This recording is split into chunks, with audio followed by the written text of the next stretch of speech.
स्थितां नमस्तस्यै नमस्तस्यै नमस्तस्यै नमो नमः। येषां न विद्या तपो न दानं ज्ञानं न शीलं गुणो न धर्मं ते मृत्युलोके भूयि भारभूता मनुष्यरूपेण मृगाश्चरन्ति। विद्या ददाति विनयम। इसीलिए कहा जाता है फूलों से नित हंसना सीखो, भौरों से नित गाना, फल की लदी डालियों से नित सीखो शीश झुकाना। अब मैं आप लोगों को, चूँकि मैं भाषा और साहित्य की प्रोफेसर रही हूँ, एकेडमी में तो मैं एडमिनिस्ट्रेटिव हिंदी पढ़ाती थी, तो अब मैं थोड़ा सा भाषा और साहित्य का परिचय देते हुए आगे बढ़ती हूँ। भाषा किसे कहते हैं? यदि हम एक व्यक्ति की बात करते हैं, फॉर एग्जांपल, मतलब उदाहरण से समझिएगा, यदि हम एक व्यक्ति की बात करते हैं और ये कहते हैं कि ये राष्ट्र है, राष्ट्र और व्यक्ति में क्या अंतर है? वो अकेला है और राष्ट्र व्यक्तियों का समूह है। व्यक्ति व्यक्ति से मिलता है, परिवार बनता है, परिवार परिवार से मिलता है, समाज बनता है, समाज समाज से मिलता है, राज्य बनता है, राज्य राज्य से मिलता है, संपूर्ण राष्ट्र का निर्माण होता है। तो व्यक्ति राष्ट्र की न्यूनतम इकाई है। ठीक उसी तरह जिस तरह अक्षर भाषा की न्यूनतम इकाई है। अक्षर अक्षर से मिलता है, शब्द बनता है, शब्द शब्द से मिलता है, अनुमिति जरूरी है, क्रमबद्धता। शब्द शब्द से मिलता है, वाक्य बनता है, वाक्य वाक्य से मिलता है, भाषा का निर्माण होता है। त्रिलोचन शास्त्री जी से भी किसी ने पूछा कि शास्त्री जी, भाषा की परिभाषा क्या है? उनकी परिभाषा अभी तक मेरे दिमाग में बैठी हुई है। उन्होंने कहा, तुमको मुझसे और मुझको तुमसे जो मिलाती है उसी का नाम भाषा है। मतलब मनुष्य का मनुष्य से परिचय जो कराती है उसी का नाम भाषा है, और यही भाषा की परिभाषा है। अब साहित्य पे आते हैं, तो साहित्य सहितेर भावाहिति साहित्य, जिसमें सबका हित सन्निहित हो, वही साहित्य है। बहुत पहले महावीर प्रसाद जी द्विवेदी ने कहा, ज्ञान राशि के संचित कोश का नाम ही साहित्य है। तो अब साहित्य की थोड़ी सी छटा बताते हुए, समय कम है, ज़्यादा समय नहीं लूँगी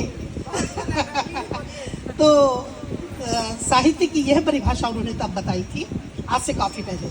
अब मैं 700 तक, करीबन 700 750 वर्ष पूर्व कबीर की पंक्ति को सामने लाती हूँ। जल में कुंभ, कुंभ में जल है, बाहर भीतर पानी, फूट ही कुंभ, जल जल ही समाना, यह तत्व किथे ज्ञानी। सामान्य अर्थ इसका देखिए, कुंभ माने घड़ा। एक पनिहारन मिट्टी का घड़ा लेके जलाशय में जाती है और उस घड़े में जल भर लेती है। मिट्टी का घड़ा, उसके अंदर का पानी उसका अपना है, उसके पूछे बिना आप उससे एक गिलास पानी नहीं ले सकते। लेकिन वही घड़ा किसी कारण से फूट जाता है तो मटके का जल जलाशय के जल में विलीन हो जाता है और फिर वो सबका हो जाता है, वो किसी एक का नहीं है।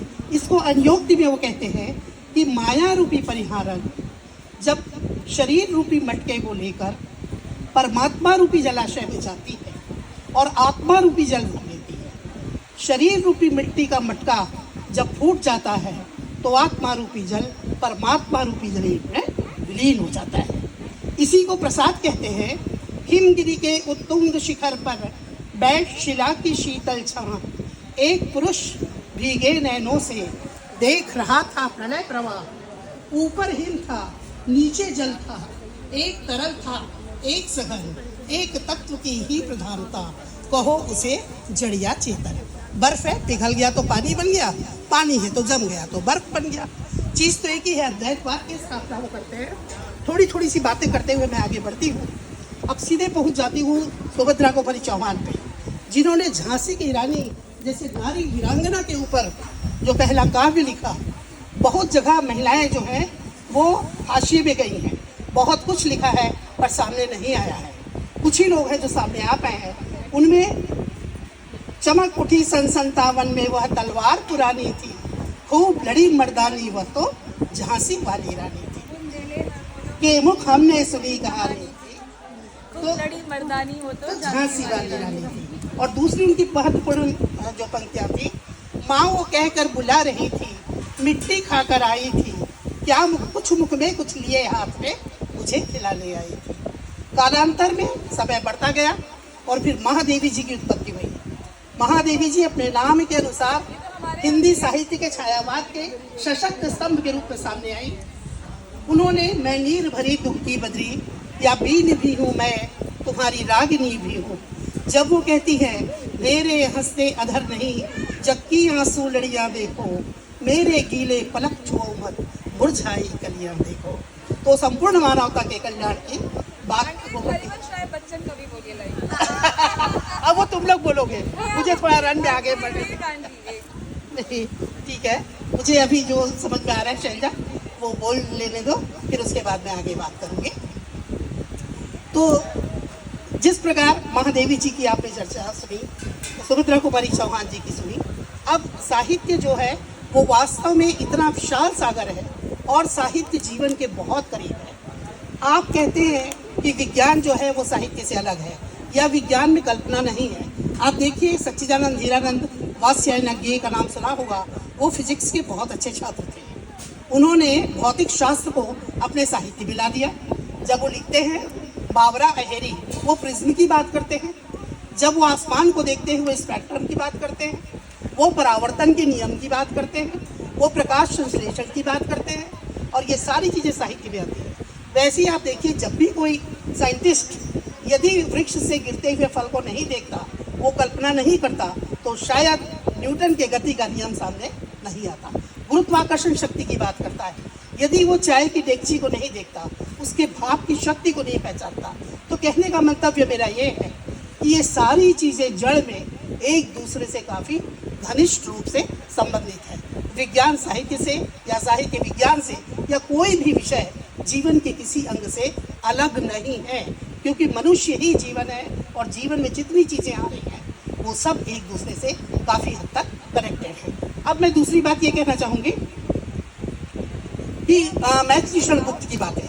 मैथिली शरण गुप्त अपनी पंचवटी में कहते हैं, पूज्य पिता के सहज सत्य पर वार सुधाम धराधन को, चले राम सीता भी उनके, पीछे चली गहन वन को, उनके भी पीछे लक्ष्मण थे, कहा राम ने तुम कहाँ, विनित वदन से उत्तर पाया, तुम मेरे सर्वस्व जहां। अब इसके बाद जब शूर्पणखा आती है, देखिए रामायण काल में भी नारी ने स्वच्छंद प्रणय निवेदन किया था। जब वो आती है और वो राम के पास पहुंचती है, तो भगवान कहते हैं भाई मेरी तो पत्नी मेरे साथ है, तुम तो मुझे बख्श दो।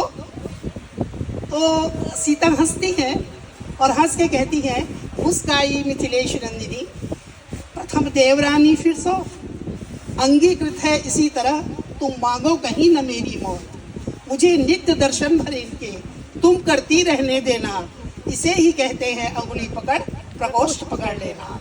वो पुनः लक्ष्मण के पास पहुंचती है, तुम्हें तो करना ही होगा, तुम ही दिख रहे हो, तुम्हारी पत्नी नहीं है तो शादी तो करनी होगी।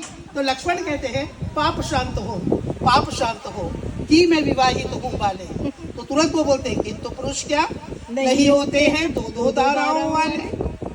तो उस समय जो गुप्त जी ने संदेश दिया समाज को, नरकृत शास्त्रों के बंधन है, सब नारी ही को लेकर, अपने लिए सभी सुविधाएं पहले ही कर बैठे डर, नारी के जिस भव्य भाव का स्वाभिमान भाषी हूँ मैं, उसे नरों में भी पाने का उत्सुक अभिलाषी हूँ।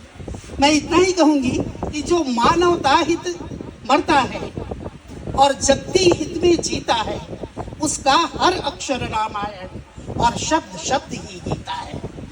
बच्चों के लिए मैं ये कहना चाहूँगी, सूरज की तरह नाम हो रोशन, चांद की तरह हो शीतलता, फूलों सा हंसमुख हो जीवन, आपकी कृतदासी हो सफलता। बच्चों, किसी भी विषय को लेकर सफलता के सर्वोच्च शिखर पर पहुंचा जा सकता है, बशर्ते उसके साथ अथक परिश्रम और परिपूर्ण लगन जुड़ा हुआ हो। तो एयरफोर्स का एक वाक्य है, touch the sky with glory, और स्वामी विवेकानंद के इस वाक्य उत्तिष्ठ जागृत प्राप्त वरान निगोधत के शुभ संदेश के साथ मैं अपनी वाणी को विराम देती हूँ।